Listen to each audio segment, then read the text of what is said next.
Hello and welcome to this week's episode of Entertainment Expansion. We're your hosts Tyler Callahan and Mike Ferrante.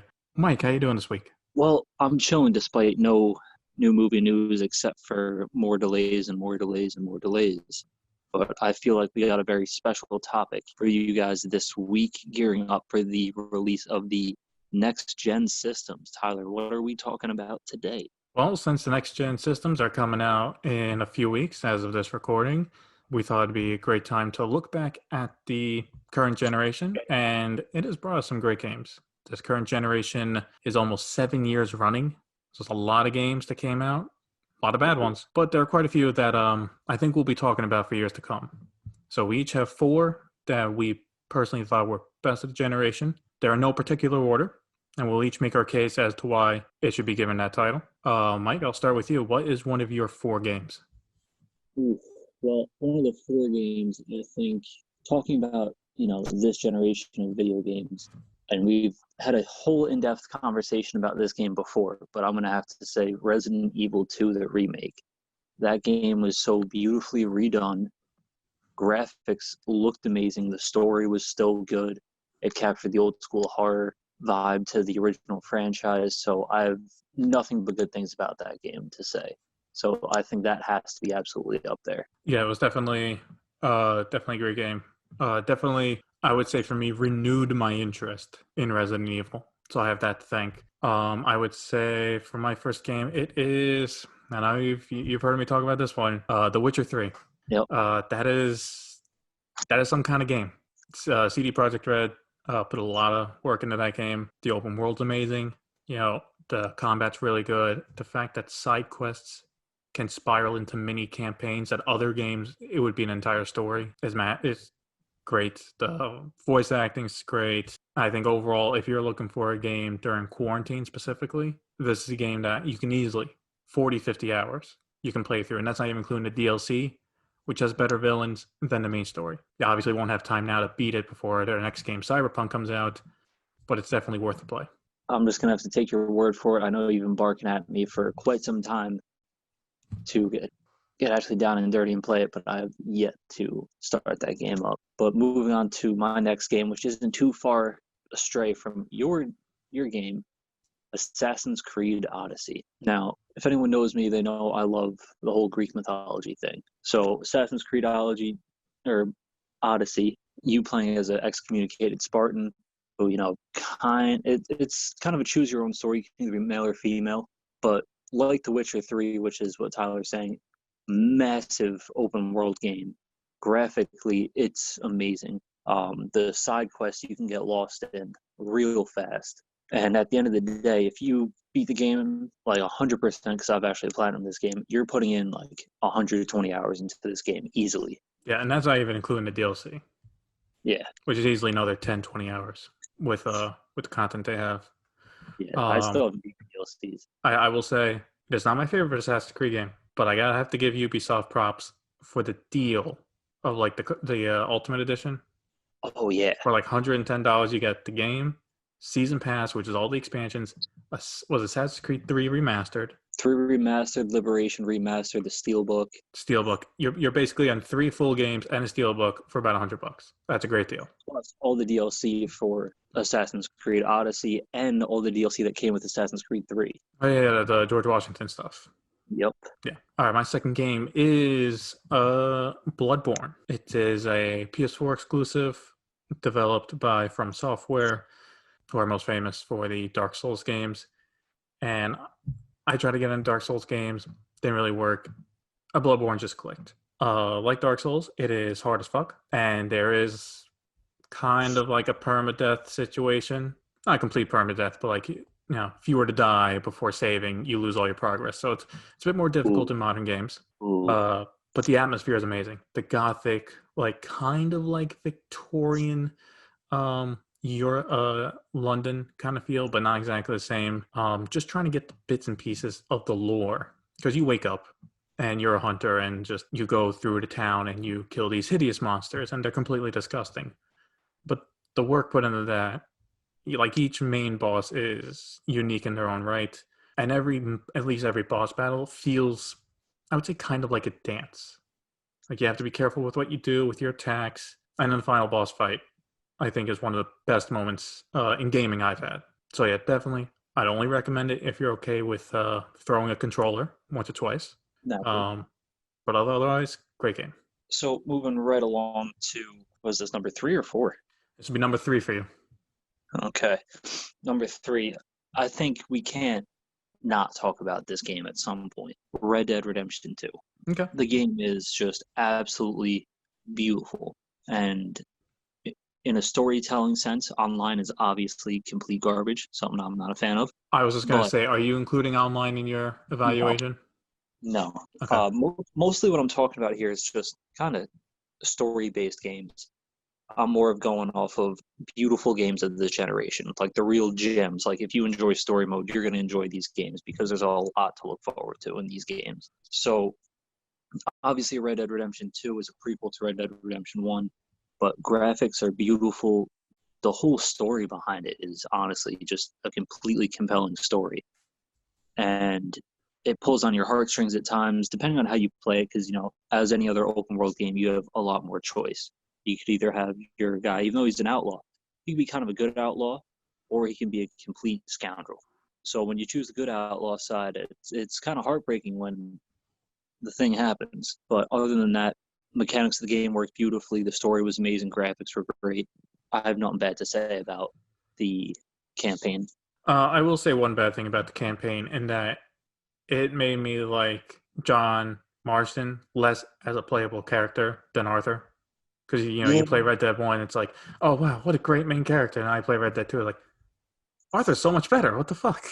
Yeah, Arthur was really the best character I've honestly played in a video game in a long time. Like, I feel he is the most human character Rockstar has ever written. yeah, and like very down to earth too. Like Mm-hmm. you, like as you're going through the story, you're in his head essentially. The story puts you in his head, so like what he's thinking while all this is going on. Like And then some of it's the very. best stuff is side stuff, like the stuff with the nun. Just Oh yeah, those interactions, I think, was some of the best cutscenes of the game, and that's side stuff you could miss completely. yep. Like I said, Red Dead Redemption 2, beautiful game. There's a lot of stuff to appreciate throughout it. Yeah, I mean, it didn't make my list, spoiler, but I was definitely happy with the finished product, especially since we waited so long since GTA 5. But it's okay, we got GTA 5 on PS5 next year, so we're all good. Yeah, great. Again, it's my third game. I think, yeah, I'll save the other one for last. Third game's Death Stranding. Mike, again, you've heard me talk about this one a little bit, but it's a game from Hideo Kojima, who you would probably only recognize him as the guy that makes the Metal Gear franchise, or used to, till he was fired. So this is his first game in about 20 years after just making Metal Gear games. It's got an all-star Hollywood cast, and story really doesn't make much sense. And you would think just delivering packages would be a boring gameplay. I thought it was really relaxing. I thought, besides some obviously tense scenes for the most part, the main meat of the gameplay, especially during the beginning of the pandemic, this was a great game to just turn my mind off from what was happening, seeing the news, and just deliver packages. And it's not just walking from place to place. You have to traverse mountains, use bikes when you can. Gear has a durability. So if you go through the rain, well, your bike may break down, or your ladder and stuff like that. But overall, it's a really fun game to play. I would not recommend going for the platinum. You'll be cursing at the screen a lot. But Did you get that? I did get the platinum, yeah. Yeah. It took a while. It took a lot of mapping out where to put zip lines across a mountain to speed it up. But I think Hideo Kojima made that.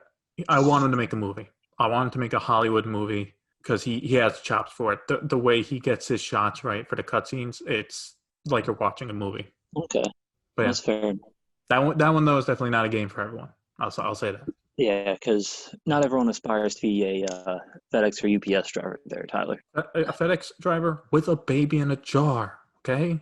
And you can shake the controller when it's crying to calm it down, okay? So let me get this straight. In real life, if the baby's crying, you shake it. You just shake it. You just shake it. That worked out so well in all the instances of shaken baby syndrome. But hey, here's why don't we leave the parenting tips to PS4? Because apparently I don't know anything. Shaking babies works. But my final game that I'm going to talk about is probably the shortest game on this list, but it should be also no surprise if you see where this list is kind of heading and where my mind is while making it. Call of Duty Modern Warfare. This blows the storytelling off the top when it comes to Call of Duty games. I've always bought Call of Duty games for the story. I do love online. Online's fun. But when I think of the good times playing Call of Duty 4 Modern Warfare, Modern Warfare 2, Modern Warfare 3, I'm thinking about the story because those were beautiful storytelling. This was very similar, but in a more realistic and gritty way. This was the first war game I've ever played where they throw civilians into the mix and you're given these shoot, don't shoot scenarios. You're going through a terrorist cell's house and there's women and children inside, you know, wearing normal American clothes, and you got to decide in split seconds, do you shoot or not shoot? So it's a very proper war game that isn't overly glorifying. I felt it was more grounded than even the original Modern Warfare. Oh, yeah, because those were extremely cinematic. There's a lot of unrealistic stuff in it. Now, this does have its Hollywood moments, but for the most part, oh, man, this story was pretty brutal sometimes. Doing clean house, when you're going through that house in England, and, you know, you got a terrorist hiding under the bed, you got a mother holding her child, and the minute you enter the room, she picks up an AK from under the bed, and you got to shoot her in front of her kid. That's some messed up stuff. Yeah, no, that's also stuff real soldiers have seen before and have had to deal with before. So I give props to Call of Duty for making a more grounded Call of Duty game that doesn't just glorify being in the military. It shows you the nasty business of it too. Yeah, no, I definitely give Infinity Ward props for that because, you know, I'm happy someone here is speaking the truth. And you play Call of Duty for the campaign, you know. A lot of people play multiplayer. Their stories can be good. But let's be honest, Activision Infinity Ward know the numbers. The fact that they had this much detail and realism in the game, let's be honest, a lot of 12 and 13-year-olds are going to be playing. You know, it's kind of a messed up way of thinking about it, but it's a good way to kind of educate them a bit. Don't sign up for the military. You're not going to be like in a Michael Bay movie. You're going to have to be doing this shit. Clearing a house, hoping you don't get shot from a guy underneath the bed. Yeah, because I remember the trailers for Modern Warfare 2 when it came out. I was hyped as hell.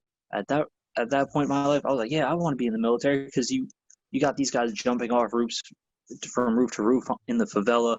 And you got Eminem's song. Yeah, you got his music in the background. You can save America. And you're like, yo, this looks like a lot of fun. This is something I'm about. And then you play this game, and you're like, oh, shit, you know what? Thank God I actually didn't do that because I would have some serious messed up nights if I had to shoot a mother in front of her son. I mean, they even showed the politics of Price and CIA lady just trying to get a mission started. Yup. Just even get basic support for something. It's that's boring. It's not fun. Yep.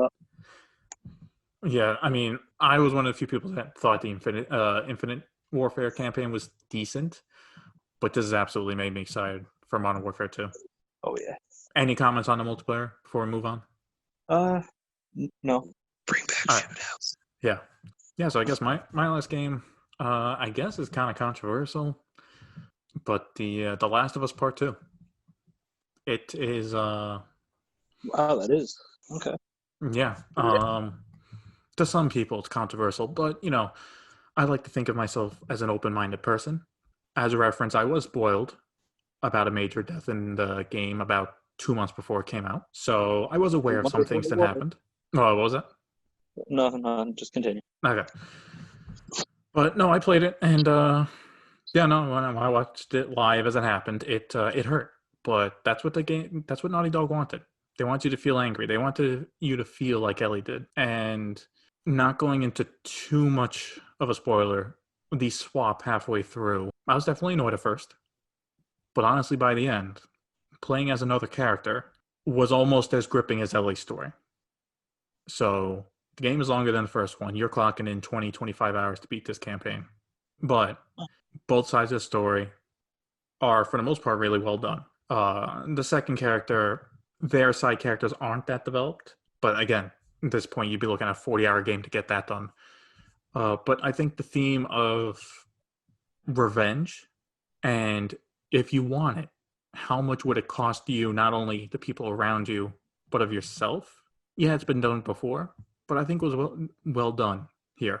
I wouldn't have mind a game with Ellie and Joel in between the 40 years of the time skip, but the cutscenes they showed with the flashback are some of the best in the game, and honestly, some of the best moments even from the first game. Damn.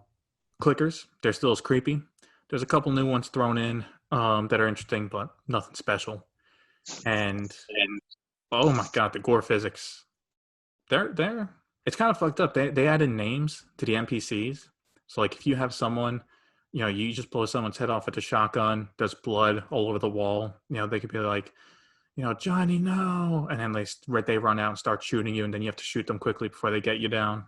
So they definitely like try to get an emotion out of you. Yeah, just setting up booby traps, watching their legs blown off into 10 different pieces. It's definitely their most gory game. And graphics are amazing, but they definitely used it to that extent. I don't know if I'd want a third game. I don't know where they would take it. Maybe with new characters, but I wouldn't be against it. Yeah, it was a pretty solid sequel. I still have to get to playing it, but I look forward to it. I think you'll have a pretty good time if you enjoyed the first game. But yeah, I mean, those are 4 games. I mean, we talked about it earlier, but we didn't think it technically counted because it was released on PS3. But I think we should give a quick shout out to GTA 5. I mean, we both put in a lot of time in GTA Online over the past few years. Yeah, and considering it's also going to be a next-gen system as well. I mean, we're getting $1 million a month in anticipation for it. It's crazy.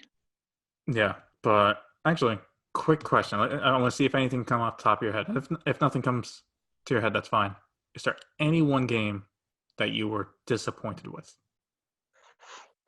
Oh yeah, of course. Come on, dude. All right, but what's your most disappointing or bad game? Not that it's a bad game. Okay, disappointing. Definitely disappointing. Resident Evil 3. Okay, it's too short. That's a no-brainer. Way too short of a campaign. They cut out a lot of the good stuff from the original game. Yes, it looked beautiful, but and like Nemesis should have been a more terrifying Mr. X, and he just wasn't. He was just kind of there to propel the story forward. He wasn't just kind of chasing you throughout the entire game, like in Resident Evil 2. Yeah, as someone who hasn't played the classic 2 and 3, I always kept hearing anticipation for the remake for the third. It's like, no, man, Nemesis is so much better than Mr. X. How are they going to do it? And it's like, Mr. X is scarier? Really? In the remakes? Because he can roam around.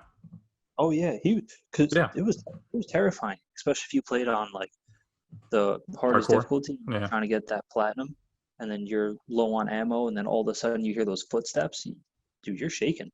Yeah, that's a fair one. I enjoyed the campaign, but yeah, it's because it takes 3 to 4 hours the first time, but once you get your infinite weapons, you can knock out that campaign in an hour. Yeah, if that. Yeah, I guess my most disappointing game would be Halo 5. We've been talking about good campaigns, great campaigns, and stories this episode. That had a terrible campaign. Multiplayer was all right, but oof. Makes me worried for Infinite, but that keeps getting delayed. But yeah, that's I look forward to the PS5. You look forward to the PS5. Hopefully, we can get one when it comes out. That seems to be the next challenge. But if anyone else has any comments or if they want to give us their list of favorite games, where can they let us know? Well, as always, you guys have a variety of options. You can find us on YouTube, Instagram, Facebook, all under Entertainment Expansion. Send us what was your most favorite games of this past generation, and if you want, tell us a couple of disappointing ones too. We're always looking forward for a nice conversation for next time. As always, thank you for listening.